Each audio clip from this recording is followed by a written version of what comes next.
नमस्कार। बाल विकास स्कूल नूपगढ़ के YouTube चैनल पर आपका स्वागत है।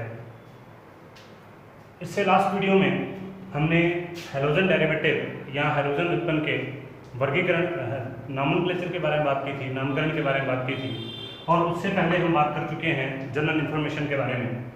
आज हम बात कर रहे हैं हैलोजन डेरिवेटिव के वर्गीकरण के बारे में। वर्गीकरण कुछ बड़ा टॉपिक है और इसकी एक से ज़्यादा वीडियो आएंगी। आज हम केवल इसके चार्ट के बारे में बात करेंगे और नेक्स्ट वीडियो में हम इस चार्ट के अंदर जितने भी सब टॉपिक्स दे रखे हैं, जितने भी इसके अंदर वेरिएंट्स दे रखे हैं, जितने अलग अलग प्रकार दे रखे हैं, इन सभी प्रकारों का विस्तार से वर्णन करेंगे। वर्गीकरण का मतलब होता है किसी भी चीज को क्लासिफाइड करना, किसी भी चीज को अलग अलग वर्गों में बांटना, उसे अलग अलग प्रकार से रखना, जिससे कि हमें ये पता चल सके कि इस ग्रुप में ये सारी चीजें आएंगी और सेकंड ग्रुप में दूसरी चीजें आएंगी। तो देखिए, सबसे पहला वर्गीकरण हमारे सिलेबस में जो है वो है कार्बन से जुड़े हैलोजन की संख्या के आधार पर। कार्बन से जुड़े हैलोजन की संख्या के आधार पर मतलब हमारे पास जो कार्बन है उसके साथ में टोटल कितने हैलोजन जुड़े रहेंगे, उसके आधार पर जो वर्गीकरण होगा वो हम पहले कर रहे हैं, जिसमें सबसे पहला है हमारे पास हेलो एल्केन का वर्गीकरण। हेलो एल्केन का सामान्य सूत्र आप सभी को पता है, RX होता है, और इसका कार्बन से जुड़े X की संख्या के आधार पर on the basis of number of halogen attached with carbon atom, इसके आधार पर जो वर्गीकरण है ये 4 प्रकार का है। सबसे पहला, अगर कार्बन के साथ में एक हैलोजन जुड़ा रहे उसको कहते हैं मोनो हेलो एल्केन, CH3Cl। इसको हम कर चुके हैं। क्लोरोमेथेन इसका नामकरण अभी हमने किया था। दूसरा, यदि कार्बन के साथ में 2 हैलोजन जुड़े रहे उसको कहते हैं डाई हेलो एल्केन, CH2Cl2। इसको अगर हम खोल कर रखें तो हम इसको इस तरीके से भी लिख सकते हैं CH2Cl, मतलब एक ही कार्बन के साथ में 2 क्लोरीन जुड़े हुए हैं। उसके बाद में तीसरा है 3X, मतलब 3 हैलोजन जुड़े होना। एक ही कार्बन के साथ में 3 हैलोजन अगर जुड़े रहे तो उसको कहते हैं try halo alkane, try halo alkane.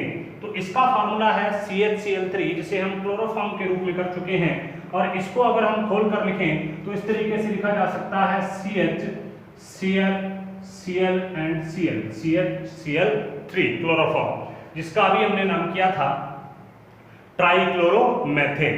उसके बाद में जो फोर्थ फार्मूला जो है वो है 4 हैलोजन अगर जुड़े हों, 4 हैलोजन अगर जुड़े हों तो उसको कहते हैं टेट्रा हेलो एल्केन, मतलब जिसमें 4 हैलोजन जुड़े हों। 4 हैलोजन में हमारे पास फार्मूला है पाइरीन का, जिसको हम कार्बन टेट्राक्लोराइड कहते हैं, CCl4 कहते हैं।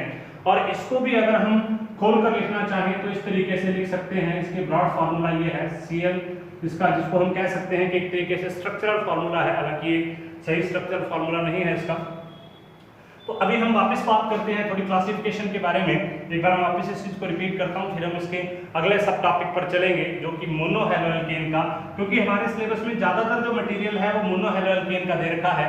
ऐसा नहीं है कि डाई हेलो एल्केन, ट्राई और टेट्रा नहीं है, ये भी है। इसके निर्माण की विधियां, मेथड ऑफ प्रिपरेशन, इनके नॉमेनक्लेचर वगैरह सब कुछ है, लेकिन बहुत कम, मतलब थोड़ा थोड़ा सबका दे रखा है। सबसे ज्यादा जो चीज है वो मोनो हेलो एल्केन के अंदर ही पाई गई है, और मोनो हेलो एल्केन का ही सबसे ज्यादा जो वर्गीकरण है वो दे रखा है। कार्बन से जुड़े हैलोजन की संख्या के आधार पर on the basis of number of halogen attached with carbon atom, उसमें 4 टाइप हैं। There are 4 types. First is mono halo alkane, it means 1 halogen attached with 1 carbon, mono halo alkane. And second is dihaloalkane, it means 2 halogen atom attached with carbon. Third one, trihaloalkane, it means 3 halogen atom attached with carbon. And fourth one is tetrahaloalkane, it means 4 halogen atom attached with carbon.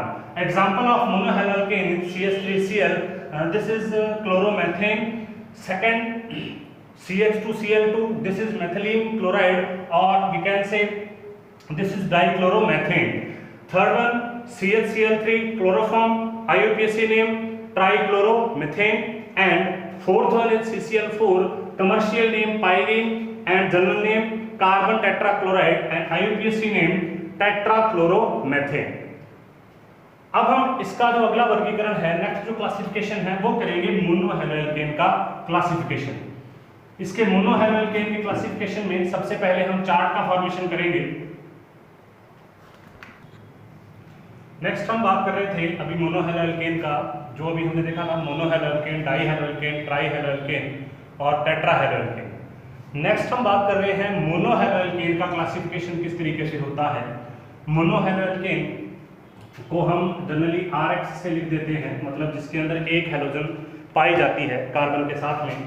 Carbon के number कितने भी हो सकते हैं। देखिए इसमें 3 type हैं mono halo alkene के क्लासिफिकेशन में। सबसे पहला है X से जुड़े कार्बन के आधार पर, X से जुड़े कार्बन के आधार पर, मतलब हैलोजन से जुड़े कार्बन के आधार पर, on the basis of carbon attached with halogen atom. इससे पहले हमने उल्टा किया था।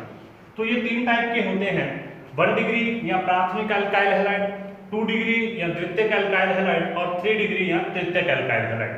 1 डिग्री का मतलब ये होता है कि जब क्लोरीन या हैलोजन जो है वो 1 डिग्री कार्बन से जुड़ा हो। 1 डिग्री कार्बन का मतलब है ऐसा कार्बन जिससे कोई ग्रुप जुड़ा हुआ है। इस चीज को मैं आगे भी समझाऊंगा, हम इस चीज को विस्तार से करेंगे। एक बार जस्ट आपको एक चार्ट बताया गया है जिससे कि आप इस चार्ट को नोट डाउन कर सकें। तो ऐसा कार्बन जो किसी सब्स्टिट्यूटिव ग्रुप से जुड़ा हुआ है, प्रतिस्थापी समूह से जुड़ा हुआ है, और आगे अगर वो एक ही कार्बन से जुड़ा रहे तो उसको 1 डिग्री कहते हैं। तो ये क्या हो जाएगा, प्राथमिक। यहां पर देखिए ये क्लोरीन जुड़ी हुई इस कार्बन से, तो ये कार्बन इससे और इससे दोनों से जुड़ा है, जिसका मतलब ये क्या हो जाएगा 2 डिग्री। यहां पर देखिए क्लोरीन जुड़ी है इस कार्बन से और ये कार्बन 1, 2 और 3 कार्बन से जुड़ा हुआ है, तो इस कार्बन को क्या कहेंगे 3 डिग्री। तो इसका मतलब सबसे पहला जो वर्गीकरण है वो है हैलोजन से जुड़े कार्बन के आधार पर कि हैलोजन से कौन सा कार्बन जुड़ा है। अगर हैलोजन से 1 डिग्री कार्बन जुड़ा है तो ये प्राथमिक अल्किल हैलाइड है। अगर हैलोजन से 2 डिग्री कार्बन जुड़ा है तो ये द्वितीयक अल्किल हैलाइड है, और अगर हैलोजन से 3 डिग्री कार्बन जुड़ा है तो ये तृतीयक अल्किल हैलाइड है। नेक्स्ट हम बात करते हैं sp3 carbon halogen bond containing compound. इसमें क्या है कि जिस कार्बन के साथ में हैलोजन जुड़ा रहेगा, जिस कार्बन के साथ में हैलोजन जुड़ा रहेगा वह आवश्यक रूप से sp3 हाइब्रिड फॉर्म में होनी चाहिए, sp3 संकरण में होनी चाहिए। तो देखें यहाँ पर CH2 double bond CH CH2Cl, तो ये कार्बन जो इसमें दो इसके फॉर्म्स होते हैं, 2 इसके अंदर टाइप्स होते हैं।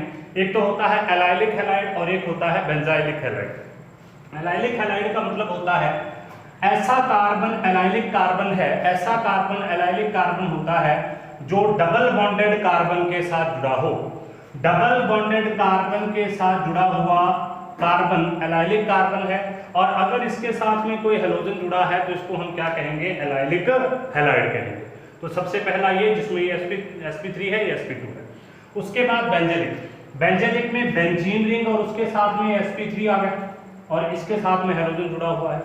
तो बेंजीन रिंग के साथ में जुड़ा हुआ कार्बन जिसके अंदर 2 हाइड्रोजन हो, बेंजीन रिंग के साथ जुड़ा हुआ कार्बन जिसके साथ 2 हाइड्रोजन अटैच हो बेंजिल कहलाता है, और उसके साथ में अगर हैलोजन जुड़ा है तो वो बेंजिलिक हैलाइड हो जाएगा। तो ये भी sp3 कार्बन, ये भी sp3 कार्बन, इससे भी हैलोजन जुड़ा, इससे भी हैलोजन जुड़ा। नेक्स्ट देखिए sp2 carbon halogen bond containing compound, मतलब sp2 कार्बन हैलोजन बंधयुक्त यौगिक 2 प्रकार के हैं, वाइनलिक हैलाइड और एरिल हैलाइड। वाइनलिक हैलाइड का मतलब ये होता है डबल बॉन्डेड कार्बन जो है, जो कि sp2 होगा, डबल बॉन्डेड कार्बन होगा और sp2 फॉर्म में होगा, उसको वाइनलिक कार्बन कहेंगे, और अगर उसके साथ में कोई हैलोजन जुड़ा है तो उसको वाइनलिक हैलाइड कहेंगे। डबल बॉन्डेड कार्बन और sp2 होगा तो उसको हम क्या कहेंगे, वाइनलिक कार्बन, और उसके साथ में अगर हैलोजन जुड़ा है तो उसको वाइनलिक हैलाइड कहेंगे। नेक्स्ट है एरिल हैलाइड। एरिल हैलाइड का मतलब होता है एरोमेटिक रिंग के साथ में जुड़ा हुआ अगर कोई हैलोजन तो उसको एराइल हैलाइड बोलते हैं, एरिल हैलाइड बोलते हैं। देखिए यहाँ पर ये बेंजीन रिंग है, इसके साथ में एक क्लोरीन जुड़ा है तो इसलिए इसको क्या बोलेंगे, एराइल हैलाइड। ये एरोमेटिक टाइप का होता है, हालांकि ये भी एरोमेटिक टाइप का है लेकिन इसको एरोमेटिक एलिफेटिक कहेंगे क्योंकि इसमें एरोमेटिक भी और एलिफेटिक भी है, लेकिन ये प्योर एरोमेटिक टाइप का होता है। तो हमने यहाँ पर मोनो हैलो एल्केन का 3 प्रकार का वर्गीकरण किया। X से जुड़े हुए कार्बन के आधार पर प्राथमिक, द्वितीयक और तृतीयक, sp3 carbon halogen bond containing यौगिक एलाइलिक, बेंजिलिक, और sp2 carbon halogen bond containing यौगिक वाइनलिक और एरिल हैलाइड। ये चार्ट और इससे पहले का चार्ट सिर्फ आपको कॉपी में बनाना है, इसको ध्यान से समझना है। इसके अंदर जितने भी चीजें हैं इन सभी को हम विस्तार से करेंगे, इन सभी को हम डिस्क्राइब करेंगे बहुत अच्छे तरीके से। तो आज के लिए इतना ही, अगली वीडियो में हम इन सभी का अलग अलग वर्णन करेंगे। धन्यवाद।